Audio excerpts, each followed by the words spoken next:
আজকের এই গভীর আলোচনায় আপনাদের স্বাগত। আমরা আজকে অগাস্টিন বারোজের লেখা দিস ইজ হাউ বইটা নিয়ে একটু কাটাছেড়া করব। হ্যাঁ, আর বইটা কিন্তু বেশ অন্যরকম। একদম, যারা জীবনের চ্যালেঞ্জগুলোকে একটু অন্যরকম দৃষ্টিকোণ থেকে দেখতে চান, তাদের জন্য আজকের আলোচনাটা খুব কাজের হতে পারে। ঠিক তাই। আর শুরুতেই বলে রাখি, এটা কিন্তু ওই গতানুগতিক সেলফ হেল্প বইয়ের মতো নয় যেখানে শুধু ভালো ভালো কথা বলা হয়। না, বিলকুল না। বরং জীবনের কঠিন সত্যিগুলো, অস্বস্তিকর অনুভূতিগুলো, এইগুলো কি করে সামলানো যায় তার জন্য কিছু বেশ সোজাসাপটা, মাঝে মাঝে একটু ধাক্কা দেওয়ার মতো পরামর্শ আছে। লেখক তো তার নিজের জীবনের অভিজ্ঞতা থেকেই লিখেছেন। তার অস্বাভাবিক ছোটবেলা, ক্যারিয়ারের ওঠানামা, রিহ্যাবের অভিজ্ঞতা, এসব কিছুই। একদম, সেজন্যই আমরা আজ চেষ্টা করব বইটার কিছু মূল ভাবনা, বিশেষ করে যে দিকগুলো আমাদের প্রচলিত ধারণাকে একটু নাড়িয়ে দেয়, সেগুলো খতিয়ে দেখতে। ঠিক এটার জন্য কিন্তু ওই তীক্ষ্ণতাই তো বইটাকে অন্য মাত্রা দিয়েছে। গতানুগতিক সেলফ হেল্পের ক্লিশে থেকে একদম আলাদা। ঠিক। তাহলে কি আমরা ওই ইতিবাচক চিন্তার বিষয়টা দিয়ে শুরু করব, যেখানে বারোজ বেশ সরাসরি চ্যালেঞ্জ করছেন? হ্যাঁ, ওটা দিয়ে শুরু করা যাক। বইয়ের ওই ঘটনাটা মনে পড়ছে? লেখক একবার এক হোটেলের লিফটে উঠেছেন, মন ভালো নেই। ও হ্যাঁ। আর সেখানে এক ভদ্রমহিলা খুব হাসি খুশি। তিনি লেখকের মুখ দেখে বললেন, একটু হাসুন না। আর লেখক ভীষণ বিরক্ত হলেন। ভীষণ।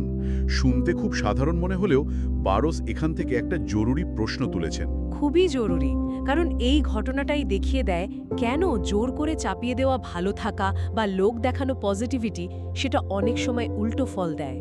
একটা ক্যানাডিয়ান রিসার্চও তো আছে, তাই না? যেখানে দেখা গেছে যাদের সেলফ এস্টিম কম, তারা যখন জোর করে পজিটিভ কথা বলে তারা আরো খারাপ ফিল করে। ঠিক।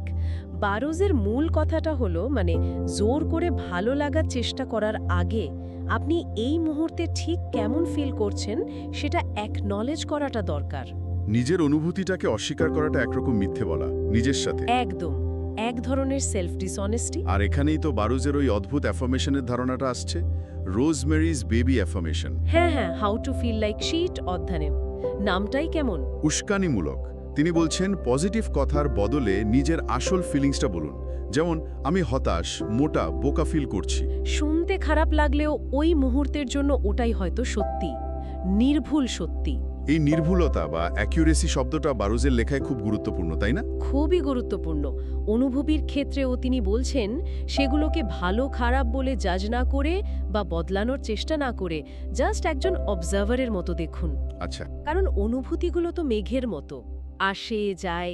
এগুলো তো আমাদের পার্মানেন্ট আইডেন্টিটি নয়। ঠিক। যেমন ধরুন রাগ, আমরা ছোট থেকে শিখি রাগ দেখানো খারাপ। কিন্তু বারোজ বলছেন চেপে রাখা রাগ ভেতরে জমে ঘৃণা বা বিরক্তি হয়ে যায়, যা সম্পর্ক নষ্ট করে। একদম। বরং রাগটাকে যদি ঠিকমতো চিনে তাকে যদি ব্যবহার করা যায়, সেটা একটা বড় শক্তি হতে পারে। রাইট, নেগেটিভ অনুভূতিকেও একটা গঠনমূলক কাজে লাগানো যেতে পারে। হ্যাঁ, অনেক বড় পরিবর্তনের উৎস হতে পারে। এই ধারণাটা বেশ পাওয়ারফুল। আচ্ছা, এই সূত্র ধরে কি আমরা সেলফ অ্যাকসেপ্টেন্স বা আত্মগ্রহণযোগ্যতার দিকে যেতে পারি? ওই হাউ টু বি ফ্যাট আর হাউ টু বি থিন অধ্যায়ে দুটো। অবশ্যই। ওই পুলের ধারের মোটা মহিলার উদাহরণটা মনে আছে? হ্যাঁ, যিনি মোটা হওয়া সত্ত্বেও অসম্ভব কনফিডেন্ট আর অ্যাট্রাক্টিভ ছিলেন। কারণ বারোজ বলছেন তিনি নিজেকে সেভাবেই গ্রহণ করেছিলেন, তিনি যেমন ঠিক তেমন ভাবেই।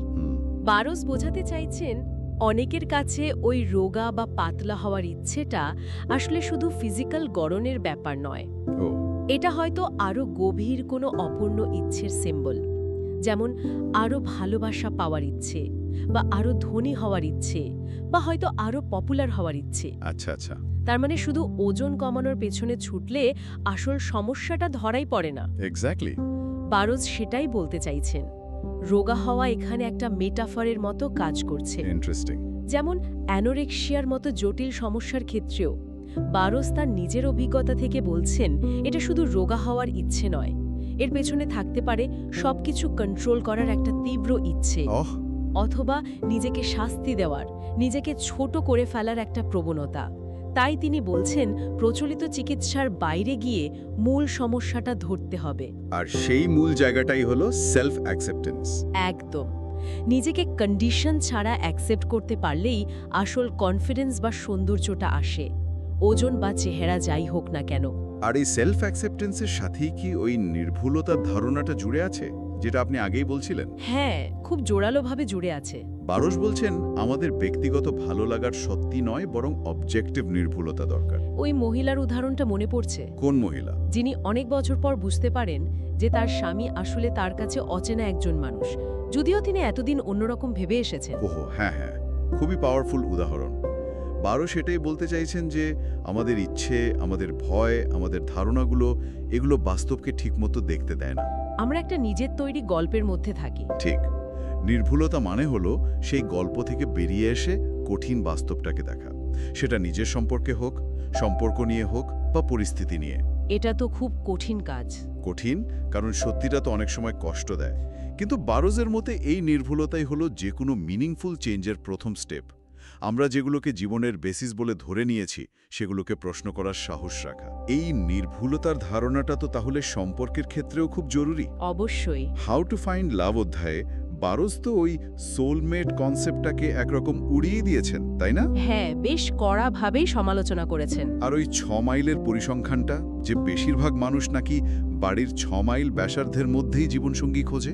হাহা, পরিসংখ্যানটা বেশ চোখ খুলে দেওয়ার মতো এবং কিছুটা হতাশাজনকও।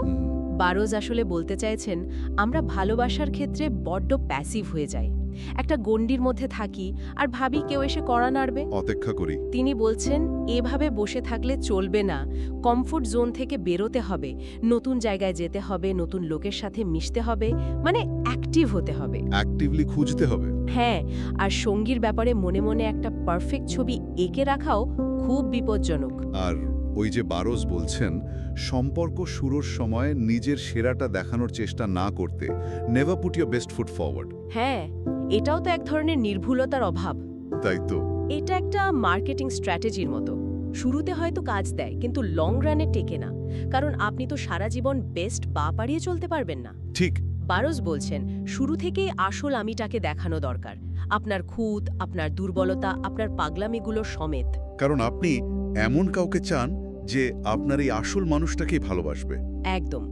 বারোজ একটা অদ্ভুত উদাহরণ দিয়েছেন না, ওই ভমিট হেয়ার লোকটার, যার চুল দারুণ কিন্তু মাথা থেকে বমির গন্ধ আসে। হ্যাঁ হ্যাঁ। কেউ তাকে বলছে না। এই আপাত দৃষ্টিতে ছোট কিন্তু জরুরি সত্যিগুলো আমরা এড়িয়ে যাই, যা সম্পর্ক গড়তে বাধা দেয়। নির্ভুলতা এখানেও খুব দরকারি, নিজের সম্পর্কেও, অন্যের কাছ থেকেও। সত্যিটা হজম করা কঠিন হলেও জরুরি। আচ্ছা, এই সূত্র ধরে কনফিডেন্স আর শেম, মানে আত্মবিশ্বাস আর লজ্জার কথায় আসি। হ্যাঁ, আসা যাক। হাউ টু বি কনফিডেন্ট অধ্যায়ে বারোজের বক্তব্য তো বেশ অন্যরকম। তিনি বলছেন কনফিডেন্স মানে স্কিল বা যোগ্যতা নয়, এমনকি এটা অর্জন করার মতো কিছুও নয়। হ্যাঁ, তার মতে কনফিডেন্স হলো অন্যরা আপনার সম্পর্কে কি ভাবছে তা নিয়ে যত কম পাত্তা দেয়া যায়। ইন্টারেস্টিং। আপনি যখন কোনো কাজ করছেন তখন কাজটার উপর পুরো ফোকাস করছেন, অন্যরা আপনাকে কিভাবে দেখছে, জাজ করছে, সেই চিন্তা থেকে মুক্ত থাকছেন। এটাই কনফিডেন্সের প্রকাশ।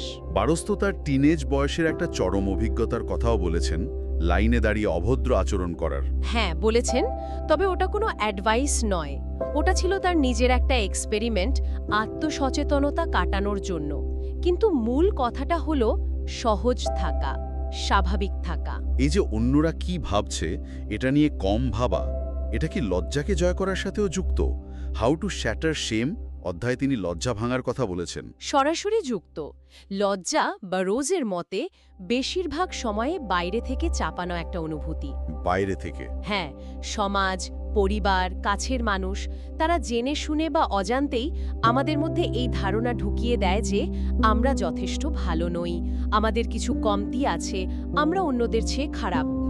বারোজ বলছেন এই লজ্জার উৎসগুলোকে চিনতে হবে, কোনটা বাইরের লোকের কথা আর কোনটা আমাদের ভেতরের নিজের সমালোচক গলা। আচ্ছা। আর মজার ব্যাপার হলো লজ্জা অনেক সময় খুব যুক্তিসঙ্গত কথার মুখোশ পড়ে আসে, যেমন আমার এটা চেষ্টাই করা উচিত না কারণ আমার যথেষ্ট ট্যালেন্ট নেই। এটা তো খুব কমন একটা ফিলিং। ঠিক। শুনতে বাস্তব মনে হলেও এর গভীরে হয়তো লজ্জাই লুকিয়ে আছে, ব্যর্থ হওয়ার ভয় থেকে যেটা জন্মায়। তাহলে উপায় কি? উপায় হলো এই লজ্জাকে চিনে ফেলে তাকে চ্যালেঞ্জ করা। নিজেকে জানা, অনুভূতি চেনা, নির্ভুল হওয়া, লজ্জা ভাঙা, এই সব কিছুর পর আসে অতীতের বোঝা সামলানোর প্রসঙ্গ। How to end your life অধ্যায়টা মানে গায়ে কাটা দেয়। হ্যাঁ, ওই অধ্যায়টা খুবই তীব্র। লেখক তার নিজের কিশোর বয়সের আত্মহত্যার চেষ্টার ভয়ঙ্কর অভিজ্ঞতা যেভাবে লিখেছেন, উফ, হ্যাঁ, অভিজ্ঞতাটা ভয়ঙ্কর কিন্তু একই সাথে গভীর।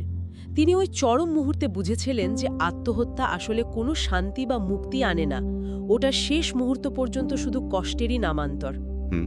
কিন্তু তার চেয়েও গুরুত্বপূর্ণ যে পার্থক্যটা তিনি করেছেন সেটা হলো নিজের জীবন শেষ করে দেওয়া একদম। আর নিজের জীবনটাকে ভেঙে নতুন করে গড়া। এই পার্থক্যটা খুব জরুরি। তিনি বোঝাতে চাইছেন যখন মনে হয় সব শেষ, তখনও পুরনো জীবনটাকে, পুরনো অভ্যাসকে, পুরনো নিজেকে ভেঙে ফেলে একদম নতুন করে শুরু করার একটা অপশন থাকে। ওই টিয়া পাখির খাঁচা খুলে দেওয়ার গল্পটার মতো। ঠিক, পাখিটা উড়ে গিয়েছিল কিন্তু কিছুদিন পর নিজেই ফিরে এসেছিল। পালানো যায় কিন্তু ফিরে এসে নতুন করে শুরুও করা যায়। এই ধারণাটা কি how to get over your addiction to the past অধ্যায়ের সাথে মিলছে, যেখানে তিনি বলছেন অতীত নিয়ে বেশি কাটাছেঁড়া করাটাও এক ধরনের নেশা? একদম মিলছে। বারোজ বেশ কন্ট্রোভার্সিয়ালি বলছেন যে অতীত আমাদের কন্ট্রোল করে না, আমরাই অতীতকে আঁকড়ে ধরে থাকি। আচ্ছা। তিনি মনে করেন কেন ঘটেছিল, কি হয়েছিল, এই সব খুঁজে সবসময় শান্তি মেলে না, বরং বর্তমানে ফোকাস করা আর ভবিষ্যতের দিকে তাকানোটা বেশি জরুরি। কিন্তু অতীতের ট্রমা বা আঘাত সেগুলোকে তিনি অন্যভাবে দেখতে বলছেন। ওই এলিভেটর অধ্যায়ে ধর্ষণের শিকার হওয়া মহিলার উদাহরণটা মনে করুন। হ্যাঁ, তিনি দেখিয়েছেন কিভাবে সেই ভয়ঙ্কর অভিজ্ঞতাকে নিজের আইডেন্টিটি বা অজুহাত না বানিয়ে সেটাকে একটা গভীরতর বোধ আর ক্রিয়েটিভিটির উৎস বানানো যেতে পারে। অতীতকে অস্বীকার না করে তাকে ব্যবহার করা। ঠিক, এটা হজম করা সহজ নয় কিন্তু ভাবনার খোরাক দেয়। ঠিক, যেমন হাউ টু রিমেন আনহিল্ড অধ্যায়টা। এখানে তিনি একেবারে গোড়ায় নাড়া দিয়েছেন, বিশেষ করে গভীর ক্ষতি যেমন সন্তানের মৃত্যু। হ্যাঁ, এই সব ক্ষেত্রে সম্পূর্ণ সেরে ওঠা বা হিলিংয়ের যে ধারণা সেটাকে চ্যালেঞ্জ করছেন। বলছেন কিছু ক্ষত সারে না, থেকেই যায়। এটা সম্ভবত বারোজের সবচেয়ে কঠিন কিন্তু সবচেয়ে সহানুভূতিশীল মেসেজগুলোর একটা। তিনি বলছেন সম্পূর্ণ নিরাময় বা ভুলে যাওয়াটা হয়তো সম্ভবই নয়, আর সেই চেষ্টা করাটাও একরকম চাপ সৃষ্টি করে। তাহলে বরং এই ক্ষত বা ক্ষতিকে জীবনের অংশ হিসাবে মেনে নেওয়ার কথা বলছেন। তার যুক্তি হলো এই গভীর ক্ষতি আমাদের অভিজ্ঞতাকে ছোট করে না, বরং বড় করে। অভিজ্ঞতাকে বড় করে কিভাবে?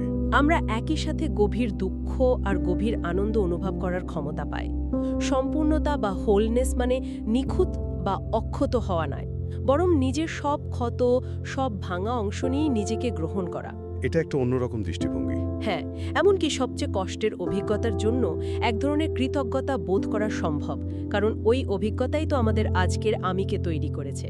ক্ষতি আমাদের অভিজ্ঞতার সারফেস এরিয়া বাড়িয়ে দেয়, এটাই বারোজের ধারণা। অসাধারণ, কিন্তু সত্যি কঠিন এক পার্সপেক্টিভ। তাহলে পুরো আলোচনাটা যদি গুছিয়ে আনি, অগাস্টিন বরোজের মেসেজটা দাঁড়াচ্ছে অনেকটা এরকম: সমাজের চাপে গা ভাসিও না, কঠিন সত্যি বলতে বা শুনতে ভয় পেও না, অস্বস্তিকর ফিলিংসগুলোকে ফেস করো, চেপে রেখো না।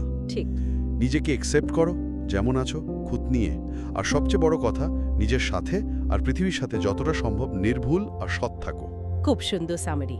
বারোজে লেখা আমাদের কমফোর্ট দেয় না, বরং আনকমফোর্টেবল করে তোলে, ভাবতে বাধ্য করে। হ্যাঁ, সেটাই। আর এই অস্বস্তিটাই হয়তো দরকারি। আচ্ছা, শেষে একটা ভাবনা যোগ করি, যেটা বারোজ বইয়ের শেষের দিকে বলেছেন, দিস ইজ ওয়াই অধ্যায়ে। বলুন। তিনি মনে করিয়ে দিচ্ছেন আমরা মানে মানুষ, আমরা আসলে মহাবিশ্বের রিসাইকেল জিনিস। আমরা সবাই নক্ষত্রের ধূলিকণা দিয়ে তৈরি। We are all Stardust. বাহ, এটা তো বেশ কাব্যিক এবং একই সাথে দার্শনিক। হ্যাঁ, আর এটা আমাদের রোজকার জীবনের ছোটখাটো দুঃখ কষ্ট, সাফল্য ব্যর্থতার অনেক ওপরে একটা বড় প্রেক্ষাপট দেয়। ঠিক। ভাবুন তো, আমরা প্রত্যেকে এই বিশাল কসমিক ড্রামার অংশ। এই কানেকশনের ধারণাটা যে আমরা একা বা বিচ্ছিন্ন নই, বরং এক বিরাট সৃষ্টির অংশ, এটা কি জীবনের প্রতি আমাদের দৃষ্টিভঙ্গি, আমাদের সমস্যাগুলোকে দেখার চোখ একটু হলেও বদলে দিতে পারে না? দারুণ একটা প্রশ্ন। এই প্রশ্নটাই না হয় শ্রোতাদের জন্য রেখে যাই আমরা। নিশ্চয়ই। এই গভীর ভাবনার সাথেই তাহলে আজকের মতো আলোচনা শেষ করি। আমাদের সঙ্গে থাকার জন্য অনেক ধন্যবাদ।